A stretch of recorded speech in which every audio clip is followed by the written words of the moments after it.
انت عمرك جربت تشرب مية البحر بالغلط؟ أكيد حصلت لك، يمكن وانت بتعوم أو حتى وانت ماشي على الشط والموج خبط في وشك. الطعم ده مالح قوي، وكأن البحر بيقولك هنا مش مكانك للشرب. الغريب بقى نفس المية اللي جايالك من النهر عذبة وحلوة، لكن أول ما توصل للبحر تتحول لعالم مالح ما ينفعش تشربه. ليه؟ إيه اللي بيحصل في الطريق؟ هو البحر كان كده من الأول ولا اتغير مع الزمن؟ وإزاي ملايين الكيلومترات من المية كلها نفس الطعم المالح؟ النهاردة هنعرف ليه البحر مالح، وليه النهر اللي جاي من البر عذب وسهل تشرب منه. إزاي الاتنين متصلين لكن طعمهم مختلف. في البداية ما تنساش تدعمنا بلايك واشتراك في القناة علشان يوصلك كل جديد. خلينا نبدأ من فوق، من السماء. المطر بينزل نظيف صافي، أنقى من أي حاجة على الأرض. كل نقطة مطر بتبدأ رحلتها من السحاب بعد ما كانت بخار مية طالع من الأرض أو البحر أو النهر، وبعدين تبرد وتتحول لقطرة وتقرر تنزل. القطرة دي تنزل في أي مكان، فوق جبل، وسط غابة، أو حتى في شارع في مدينة. بس اللي بيهمنا في الحكاية دي القطرات اللي بتقع على الجبال والمرتفعات. القطرة وهي نازلة على الجبل بتبدأ تمشي بين الشكوك، تتسرب جوه التربة وتحتك بالصخور.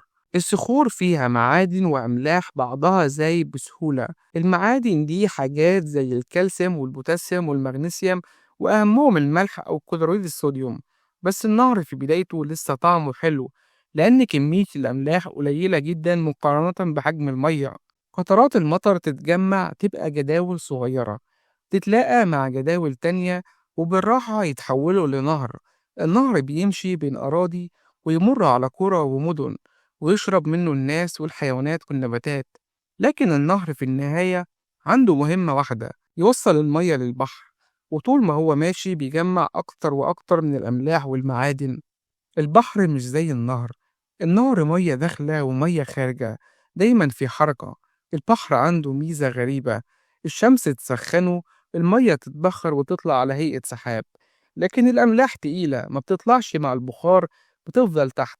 تخيل ده بيحصل مش يوم ولا سنة ولا حتى ملايين السنين، أكتر من كده بكتير.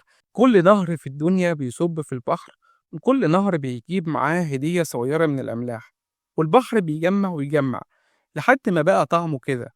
الأنهار زي النيل والأمازون كلهم عذبين، لأن المية بتجدد نفسها بسرعة والأملاح بتروح البحر. لكن البحار والمحيطات بتشتغل كمخازن ضخمة للأملاح. علشان كده حتى لو شربت شوية مية بحر الطعم هيبقى مالح جدا.